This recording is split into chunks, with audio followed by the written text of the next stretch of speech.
meus amigos, estamos então voltando aqui para darmos continuidade, né, ao nosso assunto de área construída, tá? E aí, aqui enviei algumas explicações para clarear mais esse assunto. Falei sobre as questões de como você considera a área construída como sendo tudo que tem piso e cobertura, né? Mas é um assunto bastante técnico e que você tem que estar muito atento à legislação específica da sua prefeitura, do seu local, porque varia de prefeitura para prefeitura, tá? Então, no caso de varanda, né, varanda, piscina, casa de filtro de piscina, deck, pergolados. Pergolado, gente, é quando você tem aquele monte de viguinha, pode ser de madeira, pode ser de ferro, pode ser de concreto, né? Você coloca em cima, mas você não cobre, tá? Então é o seguinte, a resposta já dei para vocês, né? Depende da prefeitura, tá? Mas geralmente construções não permanentes, por exemplo, piscina dessas de fibra de vidro, ela não é considerada área coberta, mas geralmente, desculpa, ela não é considerada área construída. Mas se for uma piscina sólida, feita de concreto, tal, cavado e tal, instalação fixa, né, e definitiva, geralmente as prefeituras cobram como área construída e você vai perder lá dos seus 50% que você tem direito a construir, tá? É o caso de decks, tá? Também geralmente são contados. Pergolado não, tá? Pergolado, se você não jogar nada em cima, se você não colocar nenhuma cobertura, não, também não conta. O que o pessoal faz geralmente é faz o pergolado, depois de aprovado, coloca lá um telhadinho, uma coberturazinha de vidro ou material sintético, acrílica tal, e fica ali e tá tudo certo, né? Contanto que você não feche, tá? Então, aqui eu coloquei para vocês para que serve a tal da área construída. Para pagar impostos para a prefeitura, quanto mais área construída, mais paga imposto. Para você não ocupar o terreno todo, porque senão seria as antigas casas portuguesas, né, aqui de nossa querida Florianópolis, aquela massa, né, compacta, onde todas as edificações existiam e o povoado.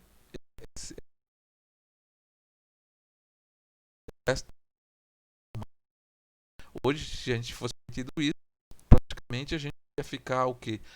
Numa densidade tão grande que não existiria espaço para nada, né? Imagina se pudesse construir tudo de divisa, você tem espaço para nada, quando hoje você tem cidades com quilômetros e quilômetros e quilômetros de habitação. É por isso que tem que criar esse espaço, né? Porque não tem mais essa coisa de povoadinho fechado ali, todo mundo parede com paredinha e depois quilômetros de área rural. Isso não existe mais, né? Tá? Aproveitando para lembrar que esse assunto ele das leis. Essas leis são urbanas, tá? Essas leis que nós estamos trabalhando aqui, elas não se aplicam para a zona rural, por um motivo muito simples.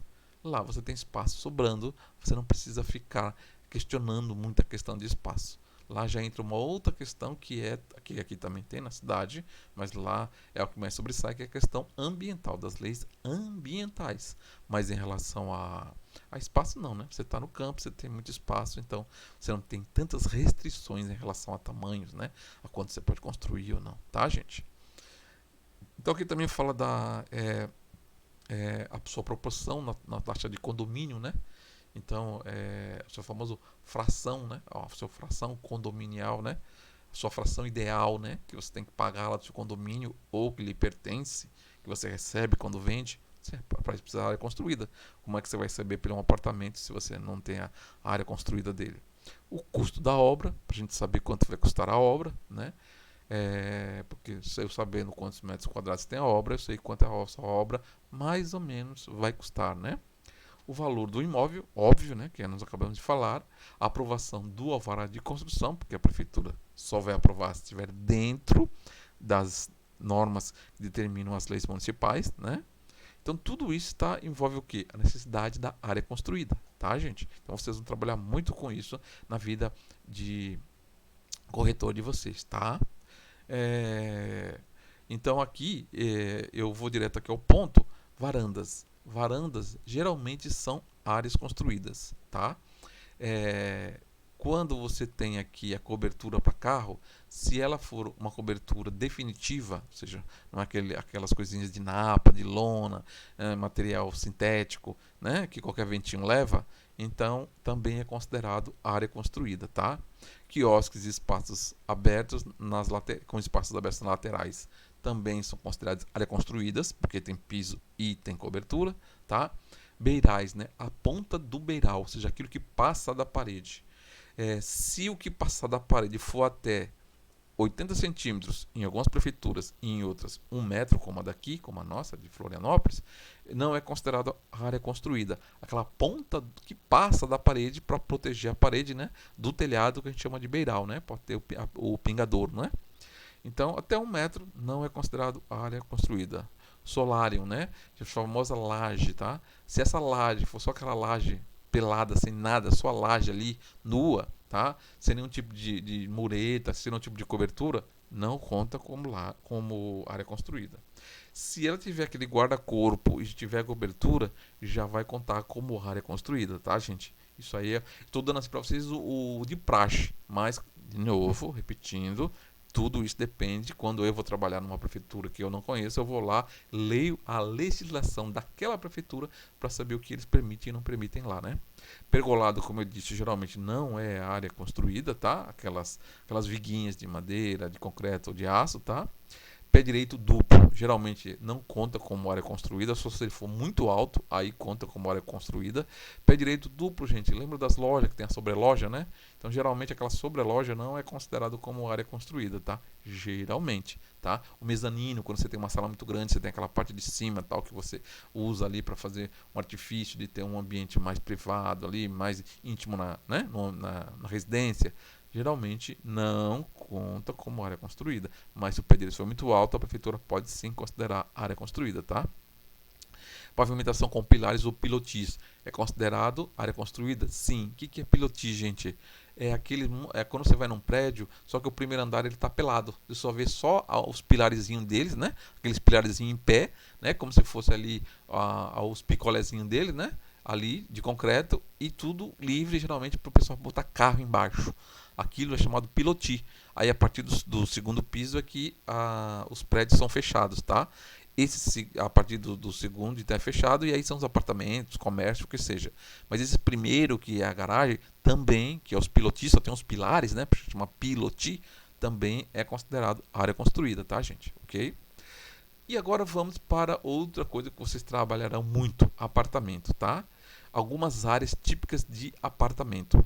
Área privativa principal. Gente, isso aí é o famoso porta para dentro. É a área do apartamento. Área privativa principal. E aí, essa área está contando com as paredes, tá? Está contando com as paredes. Então, se você for falar assim, eu vou vender um apartamento de 55 metros quadrados. Você está falando que vai vender tudo que tem lá dentro, quarto, sala, cozinha, banheiro, a varanda, tá? Tudo que tiver lá dentro você vai vender, tá? E você vai também estar vendendo as paredes, porque as paredes contam nessa área privativa particular, tá? Ok? Então, é aquilo que está lá na escritura, aquilo está contado com a área das paredes também, ela conta também, tá? Área privativa acessório, ela é aquela acessório, geralmente é o depósito, né? O depósito, aquele depósito que alguns prédios têm para você guardar lá as coisas, ou também pode ser a privativa acessório, a garagem.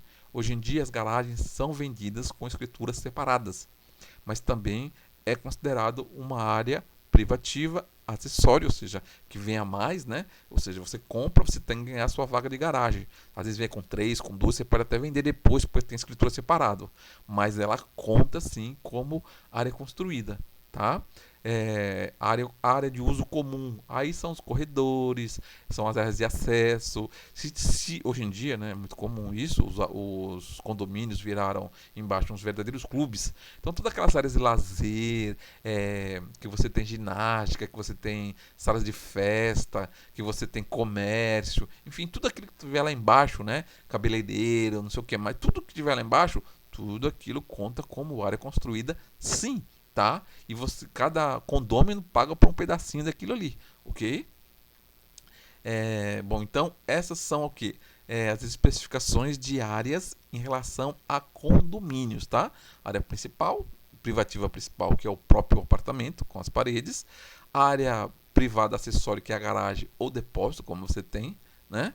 Ou a área comum, que obviamente é só a circulação, elevador, né? E esses outros adendos que eu coloquei, que também você tem que ter no condomínio, tá? Então tudo isso são áreas construídas, tá? E você tem que ter, ok? E conta como área construída, e é obrigatório, tá, gente? Ok? Tá? Então vamos em frente, né? Paredes contam como área privativa? Sim, contam sim, tá, gente? Paredes contam como área privativa, sim, tá? Ok? Paredes contam como área privativa, tá bom, gente? Que mais? Edificações coletivas, né? Área privativa particular e acessório. Então, quando você compra o imóvel, você tem a área privativa, você tem a área privativa particular e você tem a área acessório, né? Então, tudo isso faz parte das suas do seu imóvel. O seu porta para dentro e lá a sua vaga de garagem. Faz parte, tá? Ok? As áreas comuns você paga uma fração dela, né? A tal da fração ideal, tá? E a área total somando tudo, é tudo quanto é aquele condomínio todo, né? Com tudo que tem lá dentro, né? Então é a área total. E a área útil, gente, essa é o seguinte: imagine a área privativa, particular, acessório, sem as paredes. Tira as paredes. Imagina só as áreas de vassoura. Isso é chamado de área útil, tá? Ok? Então, para fechar aqui, temos a área do terreno, né? Que você já conhece, por exemplo, 10 por 30, ok? Você tem aqui, ó, área total 30 vezes 10 e você vai ter 300 metros quadrados de área de terreno, ok? Aí presta atenção, gente. Taxa de ocupação geralmente é 50%, tá? O beiral até 1 metro não conta. Então, se eu tenho 30 vezes 10, 300 metros quadrados, então ele fala quanto é que eu posso construir. Aí ele diz o seguinte: a máxima é 50% para residências. Então vai ser o quê? 300 dividido por, por 2 ou 300 multiplicado por 50%, 0,5, vai dar 150 metros quadrados. Isso aí é a taxa de construção máxima. Mas vamos dizer aqui, ó, no imóvel, está dizendo que esse imóvel tem 20, ele usou 20 por 6 aqui, ó, 20 por 6 ele usou para construir. Então eu multiplico, ó, projeção da área construída, 20 por 6. Então, 20 vezes 6 deu 120 metros quadrados. Aí, para mim saber, então, a taxa de ocupação, ou seja, quanto eu ocupei do chão. Ocupação do chão, tá? Lembra disso? A ocupação, que é quanto eu usei do chão, né? Eu multiplico, então, eu faço o quê? Eu pego 120, que é o que eu construí, e divido pelo terreno, pela área do terreno. Então, para mim saber a minha taxa de ocupação, eu divido 120 por, que é a área construída, pela área do terreno, tá? E aí eu vou ter 0,4, multiplico por 100, e então minha taxa de ocupação é 40%. Como geralmente eu posso chegar até 50%, eu ocupei menos do que eu podia, não foi ao limite, que era 150. Eu fiquei em 40% e fiquei em 120, tá? Então isso aí é o que? A minha área construída. é 120. O meu terreno, 300 metros quadrados. E a minha taxa de ocupação é 40%. Tá bom, gente? Ok? E aí, eu vou falar sobre os famosos... O que? Aqui eu falei de quanto eu posso ocupar do chão, certo? Agora, eu vou falar o que? Quanto é que eu posso aproveitar para construir na vertical. E esse conceito não é taxa de ocupação. Taxa de ocupação é para o chão. Esse conceito é de verticalização, gente. Não se esqueçam. Então, o índice de aproveitamento é para ver quanto eu posso subir. Vamos dizer que o meu índice seja 1. Então, aqui ó, é uma única vez a área do terreno. Então, eu posso usar o quê? 300 metros quadrados para construir. Ora, se eu ocupei 120 no chão, eu vou ter 2 andares e meio. Ou seja, eu posso fazer um piso, mais outro piso e metade de um terceiro, que eu ocupo, então, a minha total área de construção que eu posso construir nesse terreno. Tá? Então, o que eu fiz, gente? Eu peguei a área do terreno. Vejam que sem a área do terreno, a gente não faz nada em relação a índices urbanos. Eu peguei a minha área do terreno agora e dividi pela minha área construída, certo? E dei o quê? Eu dei a quantidade de pisos que eu posso ter, tá? No caso aqui, ele deu 2,5, tá bom? A taxa de permeabilidade é muito fácil, de novo, é aquela taxa da quantidade de chão do meu terreno que eu vou ser obrigado a deixar sem nenhum tipo de impedimento para que a chuva percole, penetre dentro do chão. Então, eu posso deixar o chão batido, eu posso colocar uma grama, posso colocar um seixinho, uma pedra branca, ou um seixinho de aquela pedrinha cinza, tá? Mas eu tenho que deixar a água escorrer por ali dentro do meu terreno. Quanto é isso? É 30% do meu terreno. Então eu vou pegar o meu terreno, né, aqui, e aqui no caso ele é 300, multiplico por 30, divido por 100 e encontro a quantidade, que no caso aqui é 90 metros quadrados. É a quantidade de área que tem que ficar livre, totalmente livre no meu terreno, para que a chuva possa percolar, possa penetrar e entrar no solo. Tá bom, gente? Ok?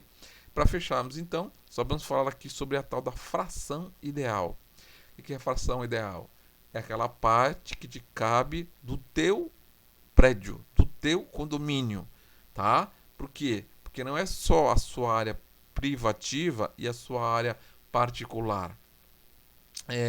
Privativa particular e sua área privativa acessório, pode ser um boxezinho, um depósito lá e a sua garagem, né? E o seu próprio apartamento que você paga. Quem é que paga as circulações todinha, elevador, escada, áreas de incêndio, se você tiver lá cabeleireiro, academia e por aí vai. Quem é que paga tudo isso? Salas de festas, quem é que paga tudo isso? Os condôminos.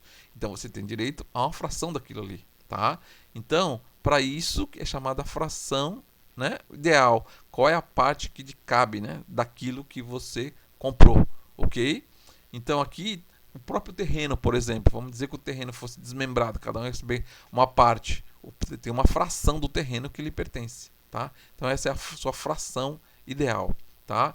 A fração ideal é dada aqui então pela a fração ideal, tá? É dada pela área do terreno, tá? Vezes a área da unidade, ou seja, da sua área acessório particular, né, do seu apartamento, dividido pela área total, tá? Pelo total, área total das unidades, ou seja, somando todas as unidades construídas, ok? Aí você tem a tal da fração ideal, você sabe quanto a total da área construída lhe pertence. Vai dar um númerozinho em fração, que você pode multiplicar por cento em porcentagem, para multiplicar por porcentagem, aí você sabe, 1%, 0,5% de tudo que é construído me pertence, ok? Então isso aí é a fração ideal, tá bom, gente? Vou parar por aqui e aí na última aula eu vou falar sobre topografia com vocês para encerrarmos esse assunto, tá bom? Então, ok, muito obrigado, até a próxima, gente.